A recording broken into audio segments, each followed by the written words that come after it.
Welcome to the Narrate podcast, where we aim to tell God's story with our lives. We'll be continuing to post the Sunday message each week, but we want to dive a little deeper and offer some content to supplement your life with God, and that's where our Beyond Sunday series comes in. Join Adam and Narrate staff as they provide thoughtful discussions, ideas, and interviews that go beyond the message you'll hear on Sunday. Hi, Narrate. I wanted to give this episode an introduction since it's not our typical in-person interview. It's actually a phone conversation Adam was able to have with Dr. AJ Sherrill. If you don't know AJ, he's a fellow clergy within C4SO with over 20 years of experience as a pastor of various churches, including Mars Hill Bible Church in Grand Rapids, and he currently pastors St. Peter's Church in Charleston, South Carolina. He served as an adjunct professor at Fuller Theological Seminary, where he teaches there and around the country on the enneagram, which I know a lot of us at Narrate love learning about. He's actually chatting with Adam this time in a two-part episode, where the first section he's going to share why he's chosen Anglicanism, and then the second part to the conversation, which will come out in a following episode, he's going to dive into his recent book, Rediscovering Christmas, that Adam is studying and planning to reference quite a bit this Advent season. So buckle up. This is a pretty amazing conversation with AJ Sherrill. I don't know where you would even, I don't actually know that much of your professional and personal spiritual journey background, but in an effort to, I'm just fascinated by how did someone like you end up identifying as Anglican and pastoring an Anglican church? Yeah, so my Anglican journey, I call myself ecclesiastically promiscuous, which is a probably not really that funny way of talking about how I have a really fun time finding Jesus in all of the little nuances of the capital C church. I think that there's a reason Jesus said he was the living water and that he compared himself to bread. And it's because every culture in the world needs bread and water. And I think what he's telling us is that you can find me in the particularities in all of the world. You'll find me, the gospel can find its way. So it's not like, wow, we have it right and these other churches have it wrong. I mean, maybe sometimes that's the case, but I think what it is the diversity of God is profound. And I don't mean diversity like competing identities. I mean like we see it in the gospel, Christ is so good with Jew, Gentile, male, female, people that are hurt, people that are wealthy, people that are poor. He just has a way of cutting through all that and making meaning. And so for me, I was raised Southern Baptist, and there were some things about that I am grateful for and some things that I now find less helpful. I was ordained first as a Presbyterian, and same story. I became non-denominational. I've studied in Jewish synagogue with rabbis. I've been part of the charismatic church. I connect deeply with contemplative traditions. I had a sort of run in my life where I wanted to be Orthodox Christian, capital O.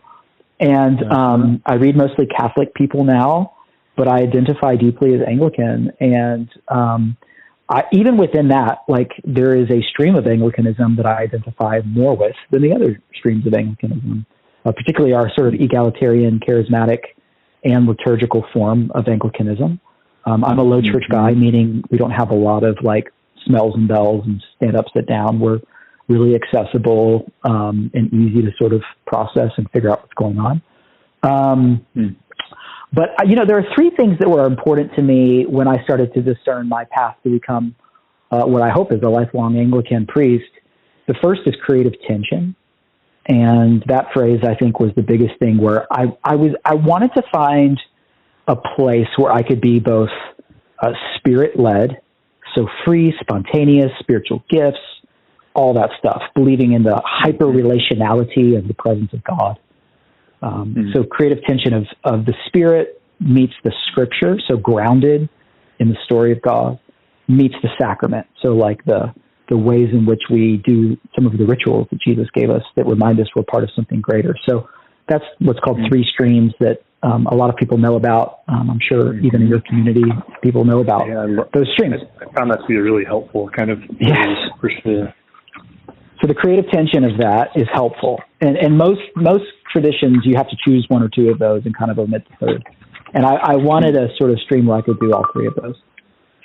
In addition to that, I wanted biblical submission, coming from a sort of mega non-denominational world, like nothing wrong with that. I just found that like, I probably should be under some authority that's greater than like my friends around me that I'm doing church with, or my staff or elders. Not a problem. But I wanted a bishop who was ostensibly holy and smarter than me and theologically trained and had been a priest at some time in their life, that understand what it feels like to be in full-time ministry. And I wanted to come under them and to literally say, hey, I trust you as my authority. And even when I cannot see, I need someone to help lead me. And so that's another reason that Anglicanism was a good fit for me. And then last was Sacred Roots. Like I wanted a deeper story than just the brand of my church. And again, I'm not saying like you have to have that. I'm just saying like these became really important for me, of a creative tension where it was a wide sort of path of following the narrow road of Jesus, biblical submission, having a bishop over me and caring for my soul, and Sacred Roots, or a deeper tradition that I could rely on that was bigger than trends and fads and the latest branding gimmick. So that was a lot of things that checked off for me. And within, as you know, the Anglican streams, like it does not solve all the problems, because Jesus has given the church to the people to steward, and we're all flawed. So we do it in a glass dimly, but we're hopefully doing it as best we can. So that was my journey into the path. And when you said, I'm curious, you said you're mostly reading Roman Catholics at this point. Who is that and why is that? A lot of the monks, a lot of the contemplatives I read, Jacques Philippe, a lot of, Nouwen's a big influence of mine, Merton. I think I've just found in them, Ronald Rolheiser is another name that I read a lot of. Mm-hmm. There's just like a settledness to them. And, you look at Teresa of Avila and some of these people that have gone before us, they just have a settledness to their faith that's not sort of prone to the whims of the moment, or even like social things happening, even though they matter. There's just something about them that reads deep and true to me that's non-anxious, that I really connect my soul to, and that challenge me through my suffering. I just lost my brother to an aneurysm last month, and it's been just, oh my gosh, the hardest season of my life. And to know that there are saints who have gone before us, these incredible heroes of faith that have done little things with great love. We're not talking about people that have, done incredible things and scaled platforms. We're talking about people that just love the people in front of them very well. And that most of them have some sort of physical malady or some sort of loss that their whole life they just subtly prayed through and walked through and continued to put one foot forward in their story of faith. I'm really drawn to that as I get older. And so I find that a lot of Catholic writers are really honest about those sorts of things. Particularly the mystics. Would you say your native space is anxious or non-anxious left to yourself? I would say, particularly as an Ennea 3 who's performative and achievement-oriented, I am a recovering anxiety-holic. So I constantly battle that. I have sleepless nights a lot, heart racing, wake up at 3 a.m, worried about things, totally Martha in some ways. And I think the call has been to really lean into the Mary side of being patient and still and having liturgical prayer and quiet, and having a sort of strategy as to how I'm going to create that in my day has been really important to my spirituality. And that kind of offsets and gives me some space to be anchored for the other parts of my day, which, tend to have a little bit more action to them. Mm-hmm. Is the way, the way that shows up personally, I mean, you allude to having some very specific liturgical rhythms there. So I would imagine then that your prayer life, quiet time, Bible study life is quite a bit different than in other seasons. Mm-hmm. What are those marked differences? I'm sorry, from like season to season, or what? I guess I'm just thinking about and I'm probably projecting myself here, but yeah, because it sounds like you're saying like there are some, I think you used the word liturgical prayer, and yeah, it just seems like I relate to that on certain levels. And then also there's this, one of the refrains that, I was certainly brought up under in my evangelical days, but I still hear often, is just the disingenuous nature of like scripted prayer. And sure. so I'm projecting myself from where a quiet time was basically an exegetical Bible study, versus what it might look like now with the BCP in your hand, or whatever those liturgies look like for you. Like, sure. How are they different for you? The first thing I would say, if we're talking about spontaneity versus liturgics, written prayers that we say versus prayers that we make up on the fly, I think no matter what your rhythm is, you got to mean it, right? Like your intention needs to be sincere. There are insincere ways to be spontaneous in prayer. We're that clever as a human species. Like just because you're spontaneous doesn't guarantee sincerity. You can perform, and I've done it on stage before as a pastor where you're trying to prove something or whatever. You can also be very sincere in your liturgical forms, and you can also be insincere and go through the motions. I think the question isn't, is it spontaneous or planned or written or whatever. The question is, do you mean what you're trying to do? Do you mean what you're trying to say? And that's where the power is. It's in the authenticity of the intention. And so I would say to anyone, like, the most important thing when you sit down to read, or you're walking in your prayer life, or whatever you're doing, is to say to yourself, do I mean what I'm trying to do now, or am I phoning it in? Am I checking the box, or am I actually, because that wouldn't work in like your marriage or your relationship with your kids or your best friend. They just know when you're being a phony. Totally. And they would call you out on that if they're worth their salt, right? And it's sort of the same.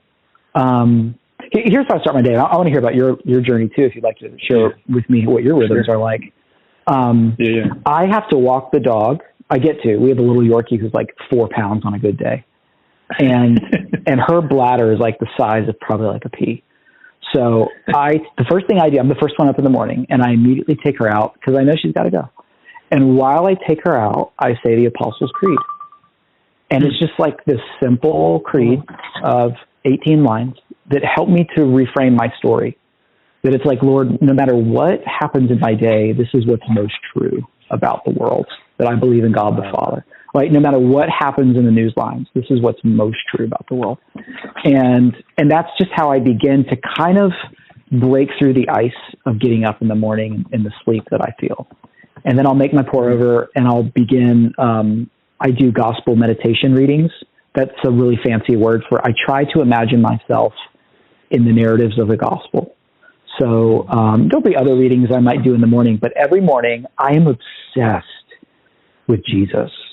Like, I want to look back in my life and for it to be said about me, he didn't know a lot, but he really knew about what Jesus said and did. Yeah. And I think that if Christians can get to a point where they become obsessed with Jesus once again, it's going to take the edge off of a lot of the angst people feel about the cultural moment that we live in. Not that it's like unimportant or insignificant or we shouldn't care. In fact, more so. But there's a kind of way that he's calling us to be like him that helps navigate the complexities of our cultural moment. And so I want a church that's just constantly talking about the things he did, because how are we going to be like him if we don't know what he's like? And how will we know what he's like if we don't read the Gospels? So, I don't know. Tell me a little bit about what's helpful for you. Yeah. I mean, that's very RVL. I'm assuming he's an influence in your Israel studies. Long ago. Yeah, for sure. Yeah, my early days, for sure. Yeah. Yep. Because I remember I was at a Willow conference. I don't remember. I think it was the student conference, and it must have been early 2000s. And I'd never even heard of RVL, and I've since done 2 trips with his people over to Israel. But the part that struck me then was his whole, like, if you're not reading the Gospels once a week, like, what are you doing? Yeah. And there was this kind of challenge. So, I mean, there was, as an Enneagram 1, there was certainly a legalistic season for me where I did that, but I am grateful for, and then even my mentor before him was very much a gospel guy and just unapologetic for just living in the Gospels, and not that there's not a place for the other stuff. But anyway, so yeah, my rhythm. I mean, I'm a morning person naturally. I don't know if naturally is the word, but I've always said, especially when the kids were little, like I've always been selfish enough to value having the house to myself more than sleep. Even when I have these memories of being in middle school, and my sister would set her alarm, and when it went off, I would like dart to the bathroom before her. So I always kind of had that introverted value for mornings. So yeah, I mean, my rhythm is, it varies as to what I'm reading, but the last year it's probably mostly been the lectionary, and mostly it's been the Gospels from it. So this morning I spent 30 or 40 minutes reading and rereading John 14, and just with a moleskin in hand and writing questions and making observations and trying to pray through that. And sometimes I'll open up Logos software and do some kind of more, I guess, nerdy scientific stuff, but mostly just kind of reading, reflecting. And I'll usually hang in the same passage for a week, and then kind of move on to the next one. But I always start with the Psalm. That is part of my Anglican journey. So whatever the lectionary Psalm is for the day, I always start there. But I like what you said about the Apostles' Creed. That's a really, just no matter what else happens, this is what's most true. I like that. Yeah, there's something about the Psalm too.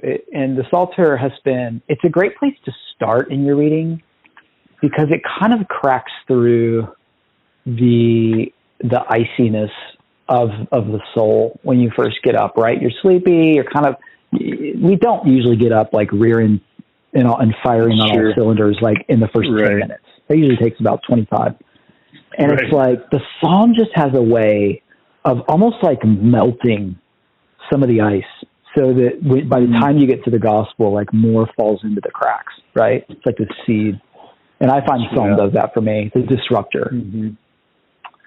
Yeah, I think for me, part of it, and I'm still very much a work in progress, but I'm not naturally a praiser or a thanker. I mean, I think I have this profound, I think I experience gratitude, but I realized in COVID, I'm much more apt to jump into the text and, start reading and asking questions and learning. Like I love a Jesus who just cares what happens between my ears and who just wants me to learn. Like that quote unquote quiet time piece has always come relatively easily for me.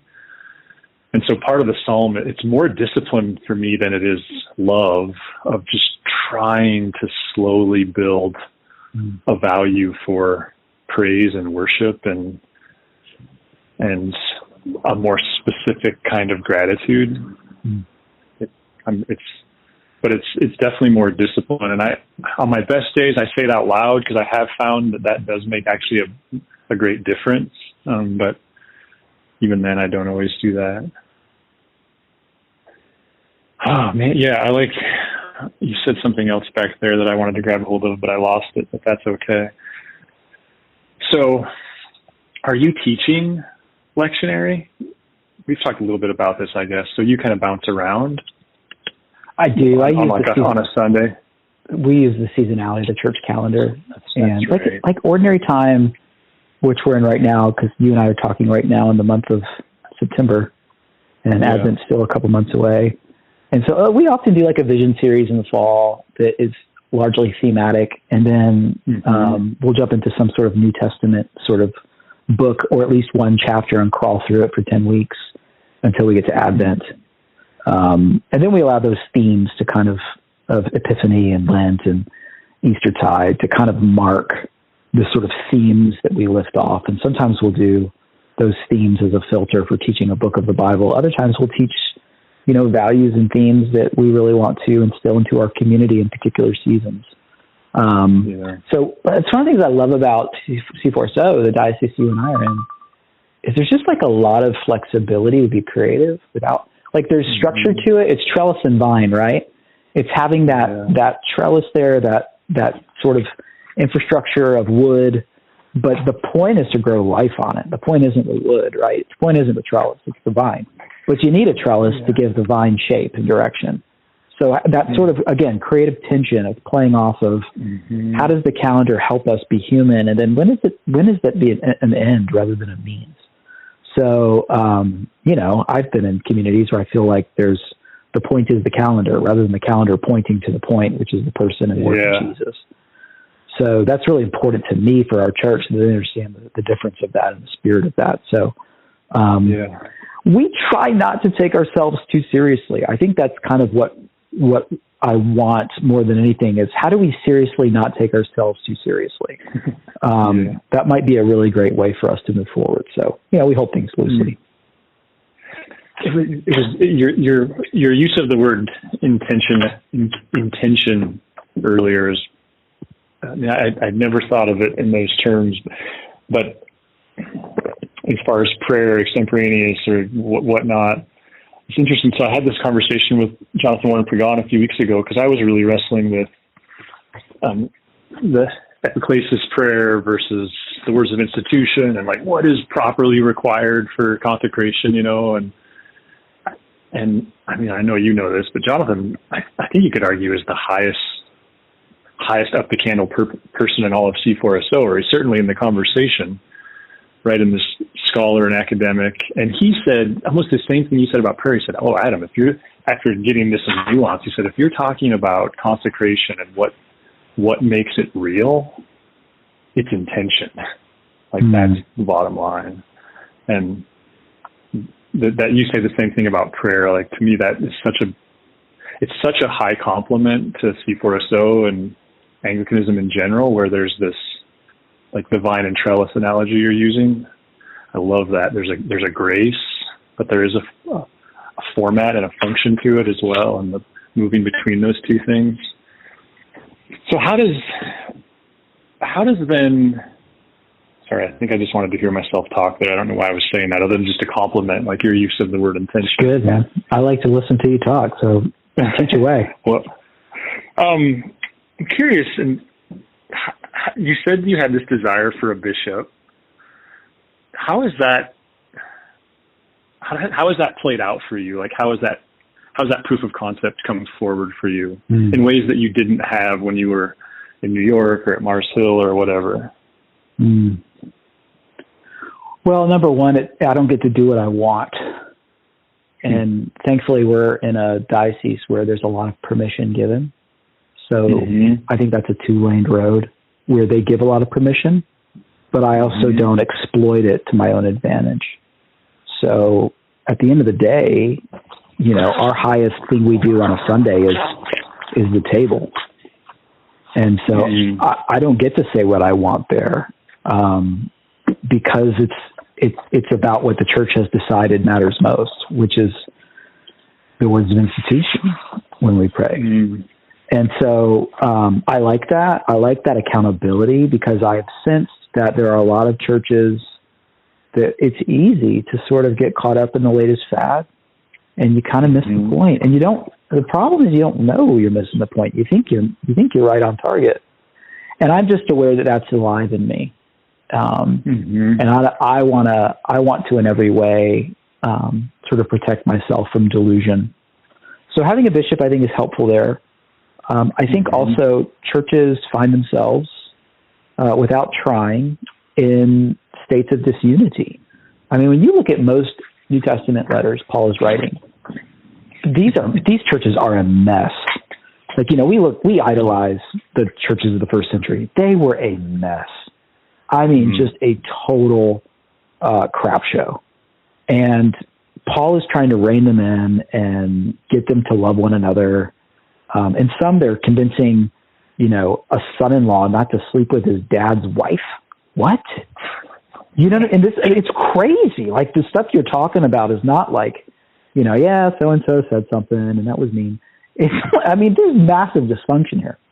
And there are times where I think churches would do well to have an outside perspective voice who is a trusted authority, who's walked some steps and seen some things, to come in, listen to all parties, and make a ruling. And that's been true for our church. That's been true for a lot of churches. It's what often you can't see, when you're right in the middle of the storm. And many churches have unfortunately split because they just can't make peace, and there's not someone that can come in and help them see what they can't see because they're too close to it. I would say that model, now that's all contingent on how holy and humble your bishop is. Thankfully, we have those. And when your bishop is holy and humble, they're able to do that. And I would say that is through my own experience, one of the greatest reasons every church should have a bishop is for someone to come in and to see it from the outside and to say, this is what I see, this is what we're going to do. And I find that to be something that is almost so foreign to the independent spirit of the average American Christian, because we don't want someone coming from the outside. We're going to, and yet there's so much disunity, so much divide, and that breaks my heart. I know it breaks God's heart. I mean, Jesus spent a whole prayer in John toward 17, 16, just praying for the unity of his people. And it's really hard to preserve that. You start with good intention, and over time it sort of disintegrates and factions are created. And, you read 1 Corinthians 1 and it's just a mess. So I think for the sake of my own accountability and also for church unity, it is a really good idea to have a good bishop. Yeah, and that's really good and really challenging. I mean, kind of challenged me there because, I've already caught myself since ordination and then being priested around the tension between, you said you wanted this, now what does it look like to actually welcome it, not just keep doing the thing that you've always done. I mean, even like Chris and I have talked about this around the regionalization conversation of man, I'm just not sure that would actually be good for Narrate, and where's the tension between submission to holy orders, but also discerning some of these things, and it's complicated. And holy orders is a scary call. I've floated around. I've pastored in LA, New York City, Grand Rapids, Michigan. I've kind of been all over the map here. And to actually have a lifelong call to submission under a bishop, that was a big pill to swallow for me. Yeah. And that was the most sobering part of my ordination was, okay, I'm doing this. Like, this is not, there's no options here. Like, this is it. This is what this is marriage in an ecclesial sense. And that was a lot. Was it the ecclesial piece, or was it your saying, like, no, this is the work I'm called to do, and like without one foot out the door? That's a great question. Probably both. On the ecclesial side, I was like, but what if it's not what I wanted, right? Mm-hmm. What if it's different? Or what if it goes through a split? What am I going to, And then you think, well, the other side of what you just said, like, there's other posts and calls you can do within it, but does that mean I could never go pastor a non-denominational church? Yeah, exactly. That's what that means, and it's like, man, that's a lot. So, but, this Benedictine vow of stability was one of the things that God had been doing in me for a while, that I've moved around a lot. And it would probably be good medicine for me to just commit to a community and a tradition and live into it for a long time. I had this sort of prophetic image of a tea bag being pulled out and put into these different cups. And what you're left with in your life is a diluted sort of past of all these different cups your tea bag was in. I was like, man, Lord, I think I want to just sit in a cup for a long time and just see what happens. And so that's what I'm trying to do right now. And, I'm sure you get invitations, well, a lot, we all do. And it's like, no, I'm really content with what God has called me to here. And it doesn't mean I couldn't go pastor somewhere else in an Anglican church, but I really want to be faithful here. And that's going to do its holy work on me. So that's kind of the way I'm trying to think through things in my 40s right now. How does that land for your wife? Great, because she loves Charleston. I think if it was in Grand Rapids, she'd be like, not as much. She's a Southern girl, so because she's having a good time with my vow of stability here. Interesting.